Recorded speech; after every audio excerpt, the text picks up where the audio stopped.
Race-based discrimination exists in the workplace. Both U.S. workers and HR professionals agree on that.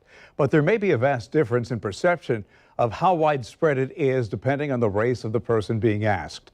A new report, The Journey to Equity and Conclusion, uncovered a critical disconnect between black and white Americans.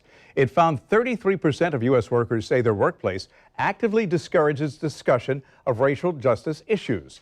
Black workers, 45%. Were significantly more likely to perceive this than white workers, 30%. A single area of agreement, black and white workers are equally uncomfortable, 37%, in engaging in conversations about race at work.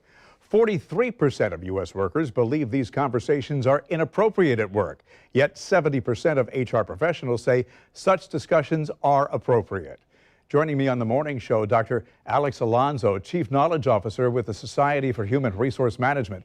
So does this research underscore the importance of employers gaining a better understanding of workers' views at this moment in time? Good morning, Bruce, and it's always good to be back on in the Sunshine State as a native Floridian. To answer your question, yes, it does underscore the impact of what an employer can have on not only its own corporate culture, but also its community. And when we think about this, I want to highlight one thing in particular. We know that black workers are 13 times more likely to report that they've been treated unfairly on the basis of race than any other white worker, as an example. So think of it this way. 52% of black workers or African Americans have reported having experienced some form of unfair treatment as a result of racial inequity, as opposed to 4% of white workers.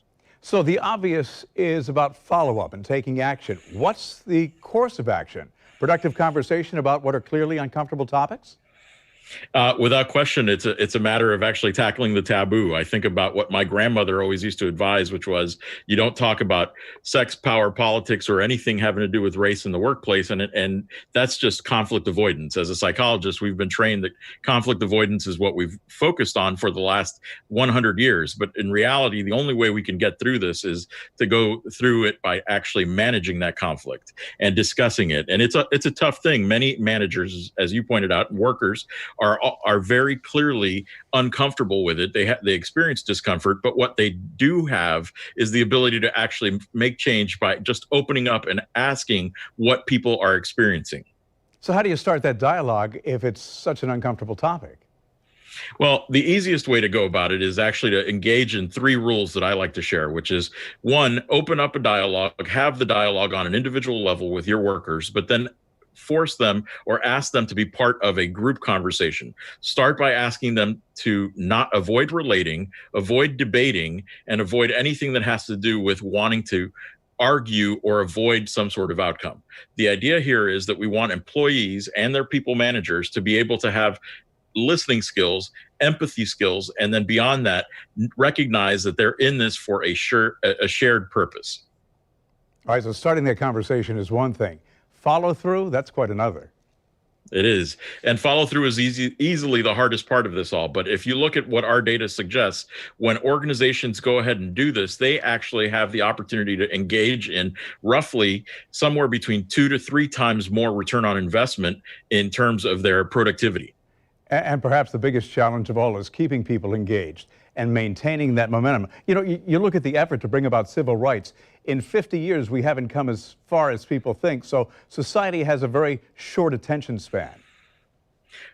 It's fair to say that we have not come anywhere near as far as we thought we have. And I think that we've taken some steps back, and it's time for us to really take a hard look and look at what it is that we can do to further the concept of working together at work. And that's why SHRM as a whole has launched this Together Forward at Work initiative to really help organizations take that step forward and be the leaders in helping that movement. One other quick question. Is this moment in time, because of what's happening historically, different than things were 50 years ago? I'd argue that it is in large part because we have such a what I like to call a paradigm shift paranoia. And what that means is, you know, if you look 50 years ago when there was a paradigm shift around a specific topic, a taboo topic, it was the one that would happen and it would last for a decade. Now we have paradigm shifts almost every year, and it's heightened by the fact that we're living this pandemic, which is forcing us to engage in more social activity in a roundabout way, in a virtual way. Dr. Alonso, appreciate you. Have a great day and stay safe. Thank you. Be well.